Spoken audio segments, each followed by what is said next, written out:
Hello dears, welcome back to ISKS English. Hello dear students. നമ്മൾ ഇന്ന് discuss ചെയ്യുന്നത് ഇലിയഡിലെ symbols ആണ്. നമ്മൾ ഇന്ന് ഡിസ്കസ് ചെയ്യുന്നത് നമ്മളെ ലാസ്റ്റ് ക്ലാസ്സിൽ നമ്മൾ ഡിസ്കസ് ചെയ്തിരുന്നത് മോട്ടീവ്സ് ആയിരുന്നു. ഇന്ന് നമ്മൾ ഡിസ്കസ് ചെയ്യുന്നത് ഇലിയഡിലെ സിംബൽസ് ആണ്. അപ്പോൾ ചോദ്യം ഇതാണ് വരുന്നത്. മൂന്നാമത്തെ ക്വസ്റ്റ്യൻ ആണ്, discuss the symbols used in Iliad.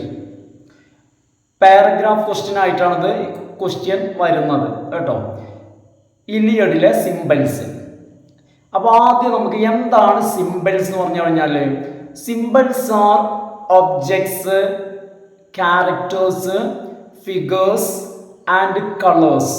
അപ്പോൾ സിംബൽസ് എന്ന് പറഞ്ഞു കഴിഞ്ഞാൽ ഇപ്പം ഇവിടെ ഇലിയഡ് എന്നുള്ളത് പോയമാണ്. അപ്പോൾ സിംബൽസ് എന്ന് പറഞ്ഞു കഴിഞ്ഞാൽ കവിതയിലും കഥയിലും നാടകത്തിലും എല്ലാം വരും. അപ്പോൾ സിംബൽസ് എന്ന് പറഞ്ഞു കഴിഞ്ഞാൽ ഒന്നുകിൽ അത് ചില ഒബ്ജക്ട്സ് ആയിരിക്കും, ഒബ്ജക്ട്സ് അല്ലെങ്കിൽ ക്യാരക്ടേഴ്സ് ആയിരിക്കും, അല്ലെങ്കിൽ ഫിഗേഴ്സ് ആയിരിക്കും, അതുമല്ലെങ്കിൽ ആൻഡ് കളേഴ്സ്, പിന്നെ കളേഴ്സ്. അപ്പോൾ എന്താ ഇവയുടെ പ്രത്യേകത എന്ന് ചോദിച്ചു കഴിഞ്ഞാൽ, used to represent abstract ideas or concept. അതായത് എന്തെങ്കിലും അബ്സ്ട്രാക്റ്റ് ഐഡിയാസിനെ അല്ലെങ്കിൽ കോൺസെപ്റ്റിനെ റെപ്രസെന്റ് ചെയ്യാൻ വേണ്ടിയാണ് ഉപയോഗിക്കുന്നത്. എന്തെങ്കിലും അബ്സ്ട്രാക്റ്റ് ഐഡിയാസ്.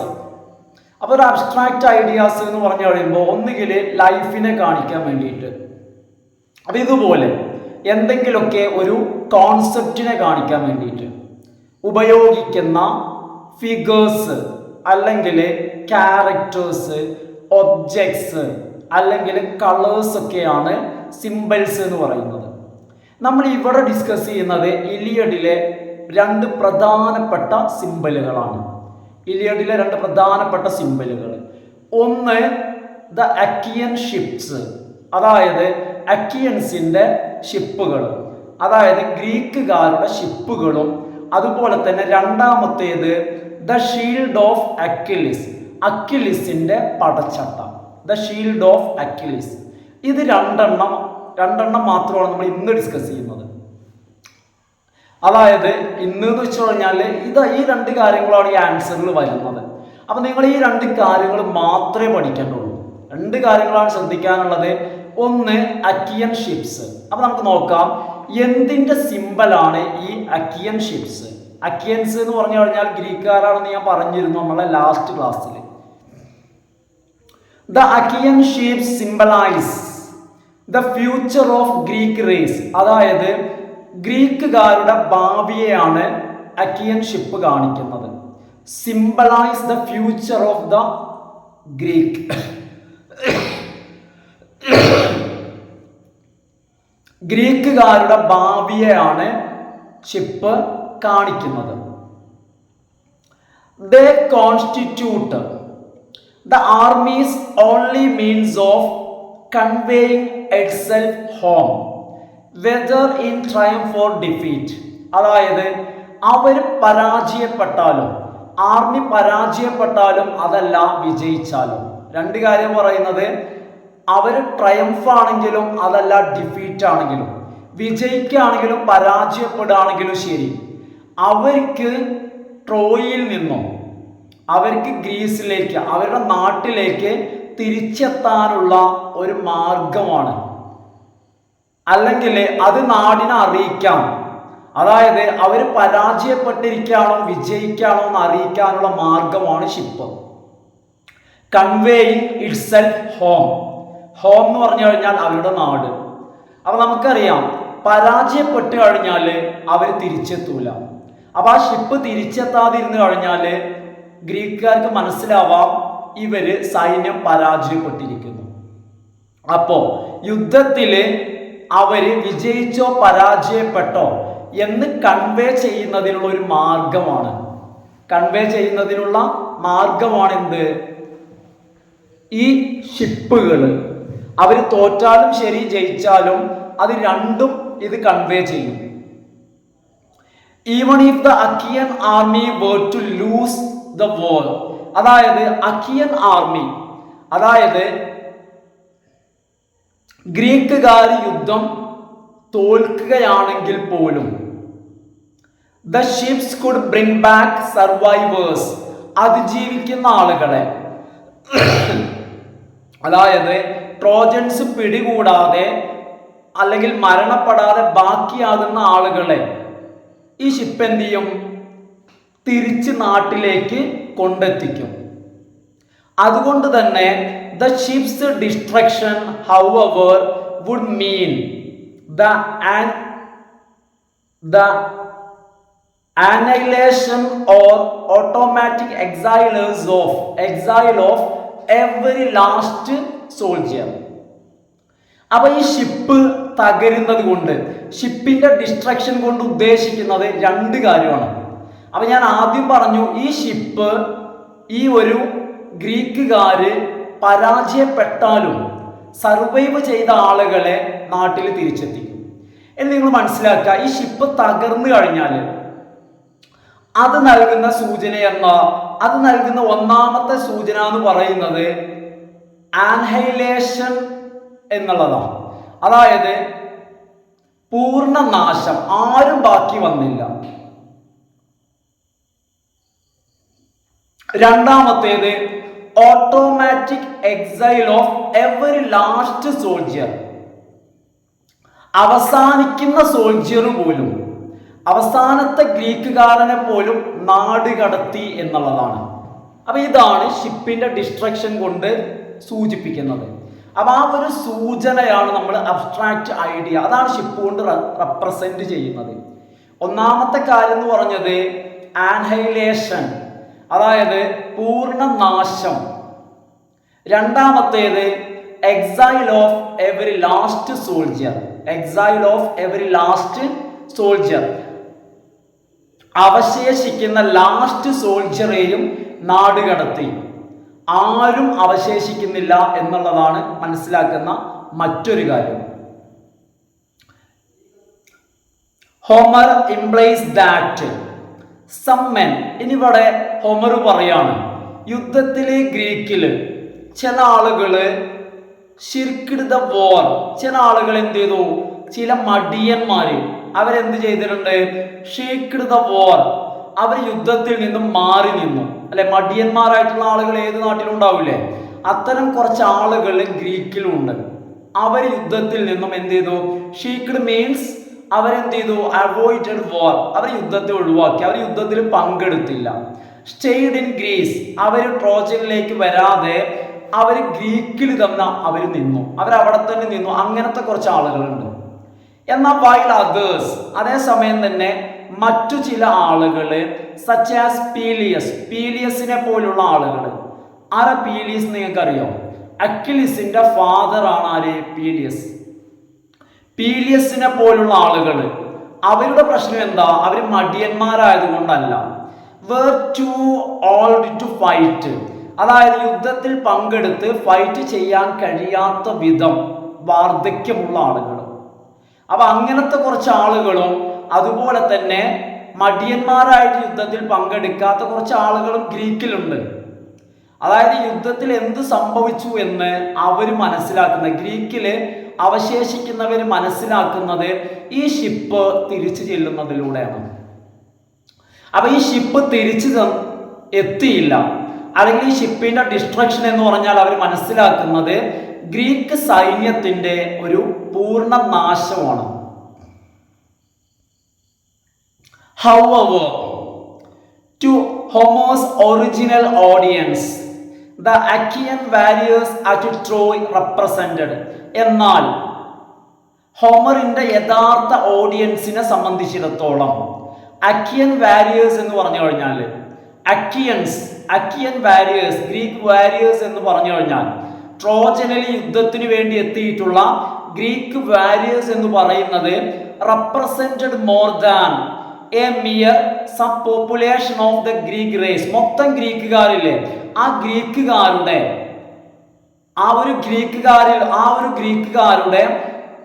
ഒരു സബ് പോപ്പുലേഷൻ എന്ന് വെച്ച് കഴിഞ്ഞാൽ അവരിലെ നമ്മൾ പറയില്ലേ ഒരു ചെറിയൊരു ഭൂരിപക്ഷം എന്ന് പറയില്ലേ.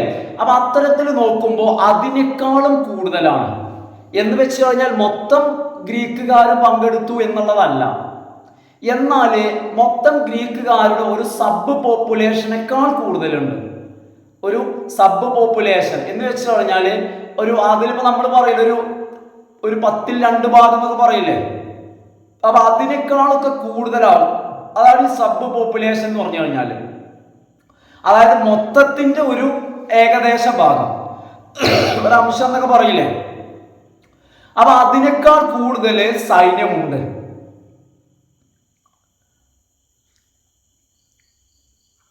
Homer's contemporaries believed that the heroes represented here actually lived historically. ഇനി ഹോമറിന്റെ സമകാലികര്, ഹോമറിന്റെ കണ്ടംപററീസ് എന്ന് പറഞ്ഞു കഴിഞ്ഞാൽ സമകാലികരെന്ന. ഹോമറിന്റെ സമകാലികരായിട്ടുള്ള ആളുകള് വിശ്വസിച്ചിരുന്നത്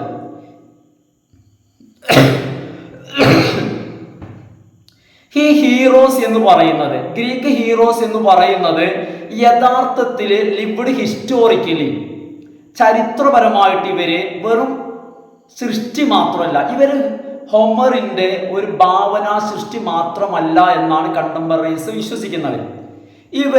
ശരിക്കും ഗ്രീക്കിൽ ജീവിച്ചിരുന്നവരാ എന്ന് വെച്ച് കഴിഞ്ഞാൽ as real kings who ruled the various city states of Greece in their earliest years. അതായത് മുൻ വർഷങ്ങളിലെ ഗ്രീസിലെ ചില വ്യത്യസ്ത സിറ്റികൾ ഭരിച്ചിരുന്ന രാജാക്കന്മാരാണ് ഇവര്.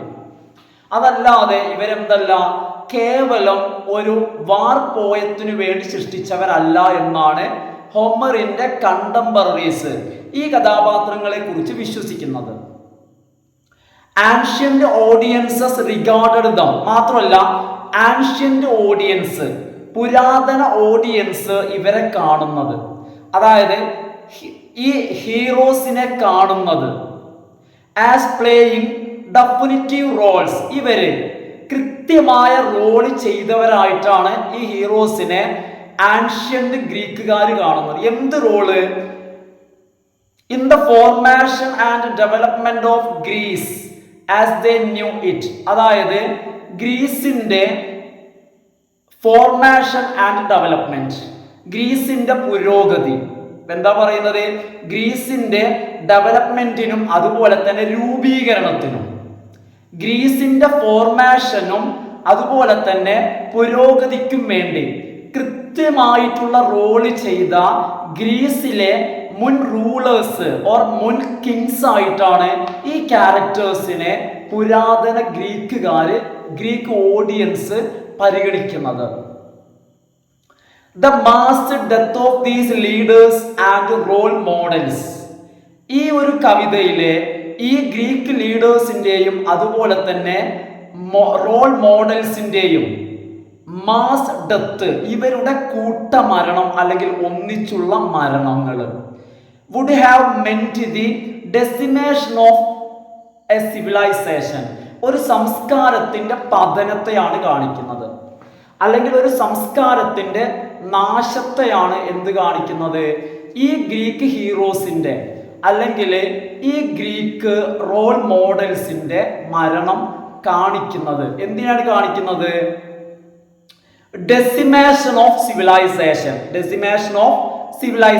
അപ്പൊ നമ്മൾ ഡിസ്കസ് ചെയ്തത് സിംബൽസിൽ ഒന്ന് ദ അക്കിയൻ ഷിപ്സ്. ഇനി ഞാൻ രണ്ടാമത്തെ സിംബൽ പറയട്ടെ. രണ്ടാമത്തെ സിംബലാണ് ഏത്? The shield of Achilles. അക്കിലിസിന്റെ പടച്ചട്ട. നെലി നമ്മൾ പറഞ്ഞിരുന്നു ആർമറും ഷീൽഡും ഒന്നാണ് കേട്ടോ. അപ്പൊ രണ്ടാമത്തേതാണ് ദ ഷീൽഡ് ഓഫ് അക്കിലിസ്. നിങ്ങൾ കേട്ടോളൂ, അക്കിലിസിന്റെ പടച്ചട്ടയ്ക്ക് ഒരുപാട് പ്രത്യേകതകളുണ്ട്, നമ്മൾ ഇന്നലെ പറഞ്ഞില്ലേ. അപ്പൊ നമുക്ക് നോക്കാം എന്താണ് അത് സിംബലൈസ് ചെയ്യുന്നത്, എന്തിന്റെ സിംബലാണത്, എന്തിന്റെ പ്രതീകമാണ് അക്കിലിസിന്റെ shield. The Iliad is an extremely compressed narrative. ഈ ഇലിയഡ് എന്നുള്ളത് ഒരു കംപ്രസ്ഡ് നരേറ്റീവ് ആണ്. എന്താ കംപ്രസ്ഡ് എന്ന് പറഞ്ഞു കഴിഞ്ഞാൽ? കംപ്രസ്ഡ് എന്ന് പറഞ്ഞാൽ കുത്തിക്കൊള്ളിക്കുക, ടൈറ്റാക്കുക. അപ്പൊ എന്താന്ന് വെച്ച് കഴിഞ്ഞാൽ ഒരുപാട് കാര്യങ്ങൾ, എന്തൊക്കെയോ ഒരുപാട് കാര്യങ്ങൾ ടൈറ്റ്ലി പാക്ക് ചെയ്തിട്ടുള്ള ഒരു നരേറ്റീവ് ആണ് ഇത് ഇലിയഡ്, ഹോമറിന്റെ Iliad.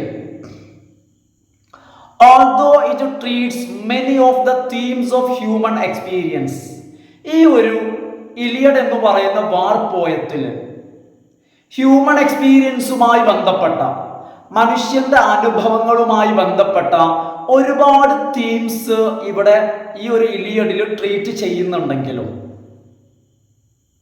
it does not within the scope of a few days.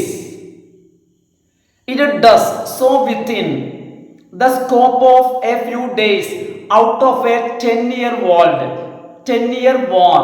ഈ ഇലിയഡ് എന്ന് പറയുന്നത് ഒരു 10 വർഷം നീണ്ടു നിന്ന യുദ്ധത്തിൽ നിന്നും എടുക്കപ്പെട്ട ഏതാനും ദിവസങ്ങൾ മാത്രമാണ്.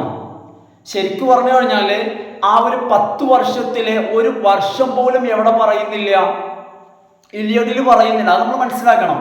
ഹ്യൂമൻ എക്സ്പീരിയൻസുമായി ബന്ധപ്പെട്ട ഒരുപാട് തീംസ് ഇലിയഡ് എന്ന് പറയുന്ന വാർ പോയത്തില് ഹോമർ ഡീല് ചെയ്യുന്നുണ്ടെങ്കിലും, ട്രീറ്റ് ചെയ്യുന്നുണ്ടെങ്കിൽ പോലും ഈ ഒരു ഇലിയഡ് എന്ന് പറയുന്ന വാർ പോയം ഒരു 10-year വാറിൽ നിന്നും എടുത്തിട്ടുള്ള ഏതാനും ദിവസങ്ങൾ മാത്രമാണ്. അതിൻ്റെ ഒരു സ്കോപ്പ്, ഒരു സാധ്യതയാണ് എന്തിനുള്ളത്?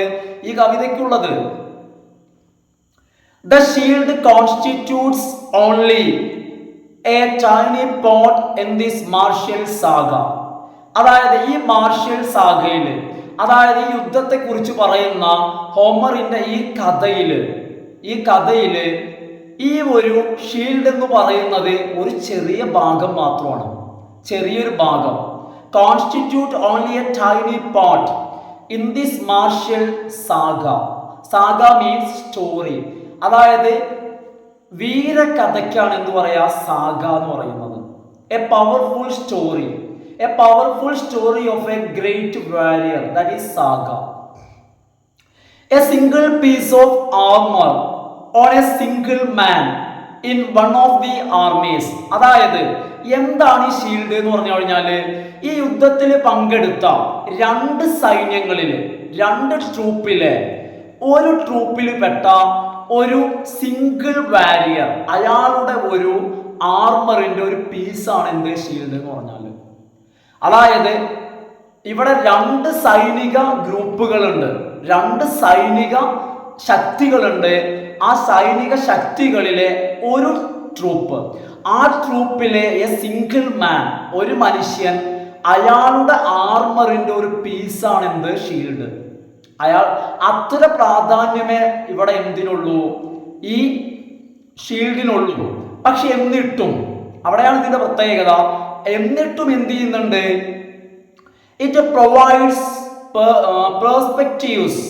Perspectives on entire world, entire war. എന്നിട്ടും ഈ ഒരു മൊത്തം യുദ്ധത്തെക്കുറിച്ച് ചില ധാരണകള്, ചില കാഴ്ചപ്പാടുകള് ആ പടച്ചട്ടയുടെ ഭാഗം നമുക്ക് നൽകുന്നുണ്ട്. കേവലം അത് only a piece of armour of a single soldier or a warrior, ഒരു വാരിയറുടെ, ഒരു സിംഗിൾ വാരിയറുടെ, സിംഗിൾ മാന്റെ ആർമറിന്റെ ഒരു പീസ് ആയിരുന്നിട്ട് പോലും എൻറ്റയർ വാറിനെ കുറിച്ച് ഒരു പെർസ്പെക്റ്റീവ് പ്രൊവൈഡ് ചെയ്യാൻ അതിന് കഴിയുന്നു എന്നുള്ളതാണ് അതിന്റെ പ്രാധാന്യം. ഡെപിക്റ്റിംഗ് നോർമൽ ലൈഫ്, ആ ഒരു shield depicting normal life in peace time, അതായത് സമാധാന കാലത്തെ സാധാരണ ജീവിതത്തെ വരച്ചു കാണിക്കുന്നുണ്ട്. 1. It symbolises the world beyond battle field. 2. യുദ്ധക്കളത്തിനപ്പുറത്തുള്ള ലോകത്തെ അത് സിംബലൈസ് ചെയ്യുന്നു. 3. മൂന്നാമത്തെ എന്താ? implies that war constitutes only one aspect of existence. മനുഷ്യ നിലനിൽപ്പിന്റെ ഒരു ഭാഗത്തെ മാത്രമാണ് യുദ്ധം ബാധിക്കുന്നതെന്ന് അത് കാണിക്കുന്നു. implies that war constitute only one aspect of existence. എന്ന് വെച്ച് കഴിഞ്ഞാല് ഒരു ഭാഗത്തെ ബാധിക്കുന്നു എന്നല്ല, അതായത് മനുഷ്യ ജീവിതത്തിന്റെ ഒരു ഭാഗം മാത്രമാണ് ഏത് വാർ. ഹ്യൂമൻ ലൈഫിന് ഒരുപാട് മറ്റു ഭാഗങ്ങളെ ബാധിക്കുന്നില്ല എന്നല്ല, ഞാൻ നേരത്തെ പറഞ്ഞത് മിസ്റ്റേക്കാണ്. മറ്റു ഭാഗങ്ങളെ ബാധിക്കുന്നില്ല എന്നല്ല, മനുഷ്യ ജീവിതം എന്ന് പറഞ്ഞാൽ ഒരുപാട് സംഭവങ്ങൾ ചേർന്നതാണ്. അതില് ഒരു ഭാഗം മാത്രം ഹ്യൂമൻ ലൈഫിന്റെ ഒരേ ഒരു പാർട്ടാണ് എന്ത്, അതിൻ്റെ ഒരു ഭാഗമാണ് യുദ്ധം. അതായത് ഹ്യൂമൻ ലൈഫ് എന്ന് പറഞ്ഞാൽ എന്തല്ല, വാറല്ല എന്നൊരാശയം നമുക്കിത് നൽകുന്നുണ്ട്. എന്തോ ഇംപ്ലൈസ് ദാറ്റ് വാർ കോൺസ്റ്റിറ്റ്യൂട്ട്സ്, യുദ്ധം എന്നത് ആകുന്നു only one aspects of existence, മനുഷ്യ നിലനിൽപ്പിന്റെ ഒരു വശമാണ് വാർ. ഇങ്ങനെ ഹ്യൂമൻ എക്സിസ്റ്റൻസിന് ഒരുപാട് വശങ്ങളുണ്ട്. ആ ഒരുപാട് വശങ്ങൾ ചേർന്നതാണ് എന്ത്, ഹ്യൂമൻ ലൈഫ് എന്നുള്ള പാഠം ഹോമറിന്റെ ഷീൽഡ്, ആർമറിന്റെ പീസ് നമ്മളെ പഠിപ്പിക്കുന്നുണ്ട്. കഴിഞ്ഞില്ല, പിന്നെയോ ഇനി ലൈഫ് ആസ് എ ഹോൾ, മൊത്തത്തിൽ ജീവിതം. ഈ ജീവിതത്തിന്റെ ഒരു വശമാണ് ഏത്, വാറ്. മൊത്തത്തിൽ ജീവിതം എന്ന് പറഞ്ഞാൽ എന്താണ്? The shield remind us. നാലാമത്തേതായിട്ട് അതും ഈ പടച്ചട്ടയുടെ ഭാഗം നമ്മളെ പഠിപ്പിക്കുന്നുണ്ട്. എന്താണ് ലൈഫ് എന്ന് പറഞ്ഞാൽ? ലൈഫ് എന്ന് പറഞ്ഞാൽ യുദ്ധം മാത്രമല്ല, ഇൻഡിക്കേറ്റ്സ് ഫീൽസ്, ആഘോഷങ്ങളുണ്ട്, ഉത്സവങ്ങളുണ്ട്. അതുപോലെ തന്നെ ഡാൻസ് ഉണ്ട്. ആൻഡ് മാർക്കറ്റ് പ്ലേസുകളുണ്ട്. ക്രോപ്സ് ബീയിങ് ഹാർവെസ്റ്റഡ്, വിളവ് കൊയ്തെടുക്കലുണ്ട്. ഇതൊക്കെ ജീവിതത്തിന്റെ ഭാഗമാണ്. ഇതേപോലെ ലൈഫിന്റെ ഒരു ഭാഗം മാത്രമാണ് എന്ത്, യുദ്ധം എന്ന് പറഞ്ഞാൽ. എന്നാൽ ചില ആളുകൾ ജീവിതം എന്ന് പറഞ്ഞു കഴിഞ്ഞാൽ യുദ്ധം മാത്രമാണെന്ന് ധരിച്ചു വെച്ചിരിക്കുന്ന ആളുകളുണ്ട്. അവർക്കൊരു പാഠമാണ് എന്ത്, അക്യുലിസിന്റെ ആർമറിന്റെ ഈ ഒരു ഷീൽഡ്, ഈ ഒരു പീസ്. ഇനി ഞാൻ നിങ്ങളോട് ചോദിക്കാം, ഇതൊക്കെ എങ്ങനെയാണ് ഇത്രയും കാര്യങ്ങൾ? അതായത് ഒരുപാട് കാര്യങ്ങളാണ് ഇവിടെ അക്യുലിസിന്റെ ആ ഒരു ആർമറിന്റെ പീസ്, ആ ഷീൽഡ് സിംബലൈസ് ചെയ്ത ഒരുപാട് കാര്യങ്ങൾ. അപ്പൊ എന്തൊക്കെയാന്ന് വെച്ച് കഴിഞ്ഞാല് സമാധാന കാലത്തെ നോർമൽ ലൈഫിനെ കുറിച്ച് പറയുന്നുണ്ട്. അതുപോലെ തന്നെ യുദ്ധക്കളത്തിന് അപ്പുറത്തുള്ള ജീവിതത്തെ കുറിച്ച് പറയുന്നുണ്ട്. പിന്നെ യുദ്ധം എന്ന് പറഞ്ഞാൽ ജീവിതത്തിന്റെ ഒരു വശം മാത്രമാണെന്ന് പറയുന്നുണ്ട്. യുദ്ധത്തെ കൂടാതെ ലൈഫ് എന്ന് പറഞ്ഞു കഴിഞ്ഞാൽ ഫീസ്റ്റ് ആണെന്നും ഡാൻസ് ആണെന്നും മാർക്കറ്റ് പ്ലേസ് ആണെന്നും അതുപോലെ തന്നെ ക്രോപ്സ് ബീയിങ് ഹാർവെസ്റ്റഡ്, വിളവെടുപ്പിനെ കുറിച്ചെല്ലാം എങ്ങനെയാണ് ഈ പടച്ചട്ട പറയുന്നത്? നിങ്ങള് അക്യുലിസിന്റെ പടച്ചട്ടയുടെ ഫോട്ടോ, ഷീൽഡിന്റെ ഫോട്ടോ കണ്ടിട്ടുണ്ടോ? നിങ്ങൾ ആ ഫോട്ടോ ഇന്നാള് ഞാൻ ഇതുപോലെ പറഞ്ഞിരുന്നു. ഏത്? അതായത് ഹെക്ടറിന്റെ ഹെൽമെറ്റ്. അപ്പൊ ഞാൻ നിങ്ങളോട് കാണാൻ പറഞ്ഞിട്ട് ഞാൻ തന്നെ അത് കാണിച്ചു തരണ്ടായി. അപ്പൊ എന്താ പറയുന്നതെന്ന് വെച്ച് കഴിഞ്ഞാല്, അപ്പൊ ഇപ്രാവശ്യവും ഞാൻ അതുപോലെ നിങ്ങളോട് പറയാണ്, നിങ്ങൾ അതൊന്ന് കണ്ടു നോക്കൂ. അതായത് ജസ്റ്റ് നമ്മൾ ഗൂഗിൾ ചെയ്ത് കഴിഞ്ഞാൽ കാണാൻ പറ്റും. അപ്പൊ ഞാൻ ജസ്റ്റ് ഗൂഗിൾ ചെയ്തൊന്ന് നോക്കിയതാ, നിങ്ങളൊന്ന് കാണാൻ പറ്റുമോ നോക്കൂ. കാരണം ചിലപ്പോൾ ഞാൻ കാണിക്കും, ഉറപ്പ് പറയാൻ പറ്റില്ല. അപ്പൊ എന്താന്ന് വെച്ച് കഴിഞ്ഞാല് നമ്മൾ ഈ ഗൂഗിളിൽ നിന്ന് ഓരോ സാധനങ്ങൾ, ഓരോ ഫോട്ടോസ് നമ്മളിങ്ങനെ അപ്ലോഡ് ചെയ്തിട്ട് കഴിഞ്ഞാൽ അപ്പൊ ചിലപ്പോൾ അതൊക്കെ എന്തായി മാറും, ബുദ്ധിമുട്ടായിട്ട് ചിലപ്പോൾ മാറും.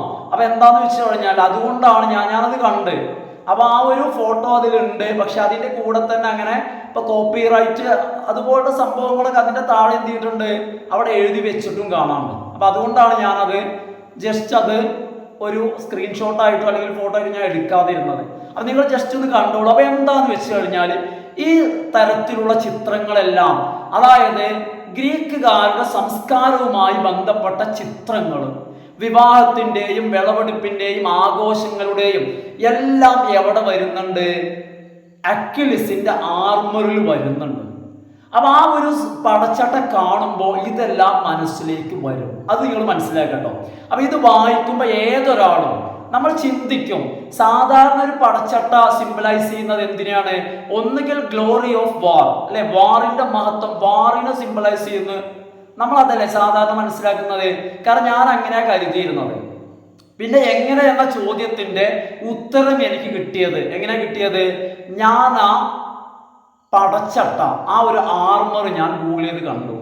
അത് കണ്ടു കഴിഞ്ഞപ്പോഴാണ് എനിക്ക് അതിന്റെ കാര്യം മനസ്സിലായത്. അപ്പൊ നിങ്ങൾ എന്ത് ചെയ്യുക, വേണമെങ്കിൽ നിങ്ങളൊന്ന് ജസ്റ്റ് കാണുക. അപ്പൊ കാര്യം ഞാൻ നിങ്ങൾക്ക് പറഞ്ഞു തന്നിട്ടുണ്ട്. കാണുകയാണെങ്കിൽ നിങ്ങൾക്ക് അതിൽ പല ഫോട്ടോസ് നിങ്ങൾക്ക് കാണാൻ പറ്റും, ചിത്രങ്ങൾ കാണാൻ പറ്റും. Human beings may serve not only as warriors, അതായത് മനുഷ്യര് വാരിയേഴ്സ് ആയിട്ട് മാത്രമല്ല ജോലി ചെയ്യുന്നത്. അതായത് ജനിച്ചവരെല്ലാവരും വാരിയേഴ്സ്, പട്ടാളക്കാരാവണമെന്ന് നിർബന്ധമില്ലല്ലോ. അപ്പൊ എല്ലാവരും വാരിയേഴ്സ് അല്ല. അതല്ലാതെ തന്നെ ബട്ട് ഓൾസോ അല്ലാതെയും ആസ് ആർട്ടിസാൻസ് ആയിട്ട്, അതായത് കരകൗശല മേഖലയിൽ, അതാണ് ആർട്ടിസാൻസ്. ക്രാഫ്റ്റ്മെൻ, എന്താണ് ആർട്ടിസാൻസ് എന്ന് പറഞ്ഞാൽ? ക്രാഫ്റ്റ്മെൻ, ഹാൻഡ് ക്രാഫ്റ്റ് അല്ലെ, കരകൗശലം. അതുകൊണ്ട് അതായത് നമ്മുടെ കൈവേലകൾ കേട്ടോ. ആർട്ടിസാൻസ് ഉണ്ട്, ആർട്ടിസാൻസ്, ലാബറേഴ്സ് അല്ലെ, ഇൻ ദ ഫീൽഡ്സ്, തൊഴിലാളികൾ, കർഷകര്, ഇങ്ങനെ പല പല ജോലികൾ ആളുകൾ ചെയ്യുന്നുണ്ട്. കാരണം എല്ലാവരും പിന്നെ യുദ്ധകളത്തിൽ പോകണം, എല്ലാവരും സൈനികരായിട്ട് ജീവിക്കണം എന്നില്ലല്ലോ. അപ്പൊ അതിൻ്റെയൊക്കെ വ്യത്യസ്തമായിട്ടുള്ള പിക്ചേഴ്സ് എവിടെ കാണാം? ഹോമറിൽ, ഇലിയഡില് നമുക്ക് അക്വിലിസിന്റെ ആർമറിൽ കാണാം. Not only do they work, they also play. ഇനി മാത്രമല്ല, ആളുകൾ ജോലി ചെയ്യുക മാത്രമല്ല, ആളുകൾ കളിക്കുന്നുണ്ട്. ഏതുപോലെ? ആസ് ദ ഷീൽഡ് ഡെപിക്സ്, ഷീൽഡിൽ ചിത്രീകരിച്ചിരിക്കുന്ന പോലെ. ഹോമറിന്റെ ഷീൽഡില് അക്വിലിസിന്റെ ഷീൽഡില്, അക്വിലിസിന്റെ പടച്ചട്ടയില് ഡെപിക്റ്റ് ചെയ്യുന്നുണ്ട് വിത്ത് ഇറ്റ്സ് ഡാൻസിങ് ചിൽഡ്രൻ, അതായത് ഡാൻസ് ചെയ്യുന്ന മക്കള്, ഡാൻസ് ചെയ്യുന്ന കുട്ടികളെ നമുക്കതിൽ കാണാം. അപ്പൊ എന്താന്ന് വെച്ച് കഴിഞ്ഞാൽ അത് ആ ഒരു സംസ്കാരമാണ്. അപ്പൊ അവിടെ വെറും യുദ്ധം മാത്രമല്ല, മറ്റു പല ജീവിതത്തിന്റെ എല്ലാ തലങ്ങളെയും അക്വിലിസിന്റെ ആർമർ എന്ത് ചെയ്യുന്നുണ്ട്? പരാമർശിക്കുന്നുണ്ട്, അല്ലെങ്കിൽ സിംബലൈസ് ചെയ്യുന്നു എന്ന് നമ്മൾ മനസ്സിലാക്കണം. ഇൻട്രസ്റ്റിംഗ്ലി, മറ്റൊരു രസകരമായ വിധം, although Homer glorifies war, Homer വാറിനെ ഗ്ലോറിഫൈ ചെയ്യുന്നുണ്ടെങ്കിലും, ഹോമർ വാറിനെ മഹത്വവൽക്കരിക്കുന്നുണ്ടെങ്കിലും, യുദ്ധത്തെ മഹനീയമായിട്ട് യുദ്ധത്തെ കുറിച്ച് പറയുന്നുണ്ടെങ്കിലും, യുദ്ധത്തെ വാഴ്ത്തുന്നുണ്ടെങ്കിലും, the life of the warrior throughout most of his epics, തൻ്റെ അധിക എപ്പിക്കുകളിലും ഹോമർ യുദ്ധത്തെയും അതുപോലെ തന്നെ വാരിയറുടെ ലൈഫിനെയും യുദ്ധത്തിലെ ജീവിതത്തെയും ഹോമർ മഹത്വവൽക്കരിക്കുന്നുണ്ടെങ്കിലും, മഹനീയമായിട്ട് കാണിക്കുന്നുണ്ടെങ്കിലും, his depiction of everyday life as it appears on the shield, ഹോമറിന്റെ സാധാരണ ജീവിതത്തെ, നിത്യജീവിതത്തെ ചിത്രീകരിക്കുന്നത് ഏതുപോലെ? അക്വിലിസിന്റെ ആർമറില്, അക്വിലിസിന്റെ ഷീൽഡില് പ്രത്യക്ഷപ്പെട്ട പോലെ ഹോമർ സാധാരണ ജീവിതത്തെ, എവരിഡേ ലൈഫിനെ വരച്ച് കാണിക്കുന്നത് come across as equally noble, അതായത് യുദ്ധം എന്തുമാത്രം മഹനീയമാണോ ഈക്വലി അതുപോലെ മഹനീയവും അതുപോലെ തന്നെ പ്രിഫറബിൾ, അതായത് അഭികാമ്യവുമാണ്, തെരഞ്ഞെടുക്കാവുന്നതുമാണ് ഏത്? സാധാരണ ജീവിതം എന്നൊരു മെസ്സേജും നമുക്കിവിടെ ലഭിക്കുന്നുണ്ട്. അപ്പൊ ഇത്രയാണ് എന്തിനെ കുറിച്ച് പറയുന്നത്? സിംബലിനെ കുറിച്ച് പറയുന്നത്. ജസ്റ്റ് ഞാനൊന്ന് സമ്മറൈസ് ചെയ്യാണ് ഈ പറഞ്ഞത്, ഇന്ന് ഇത്രേ ഡിസ്കസ് ചെയ്യുന്നുള്ളൂ. അപ്പൊ എന്താ സമ്മറൈസ് ചെയ്യുന്നതെന്ന് വെച്ച് കഴിഞ്ഞാൽ രണ്ട് കാര്യങ്ങളാണ്. വെറും രണ്ട് സിംബലാണ് വരുന്നത്, സിമ്പിളായിട്ട് പഠിക്കുക. ഒന്ന്, അക്കിയൻസിന്റെ ഷിപ്പ്. എന്താന്ന് വെച്ച് കഴിഞ്ഞാല് അക്കിയൻസിന്റെ ഷിപ്പ് എന്ന് പറഞ്ഞു കഴിഞ്ഞാല് സൈലേഴ്സ് അല്ലെങ്കിൽ വാരിയേഴ്സിന്, സൈലേഴ്സ് അല്ല, സൈലേഴ്സ് എന്ന് പറഞ്ഞാൽ നാവികരാണ്.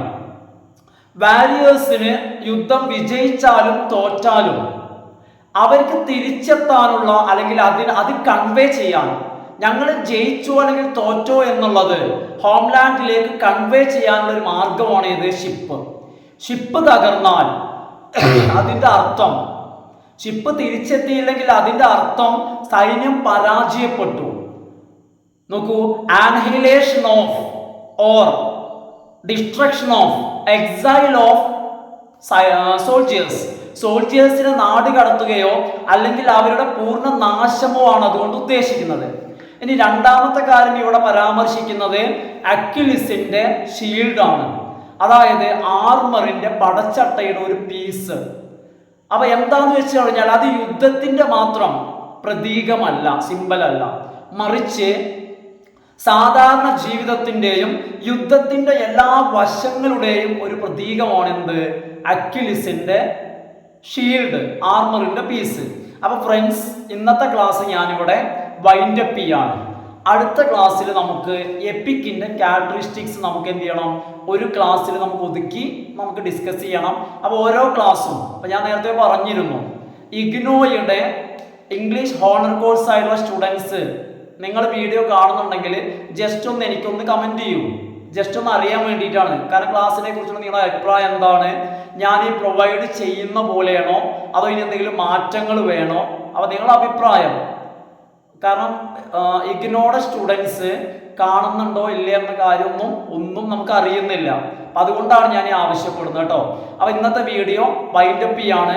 സാധാരണത്തെ പോലെ തന്നെ പറയുകയാണ്, നിങ്ങൾ ഒന്ന് ലൈക്ക് ചെയ്ത് കാണണം. ആദ്യമായി കാണുന്ന ആളുകൾ സബ്സ്ക്രൈബ് ചെയ്ത് സപ്പോർട്ട് ചെയ്യാം. Okay, thanks for watching.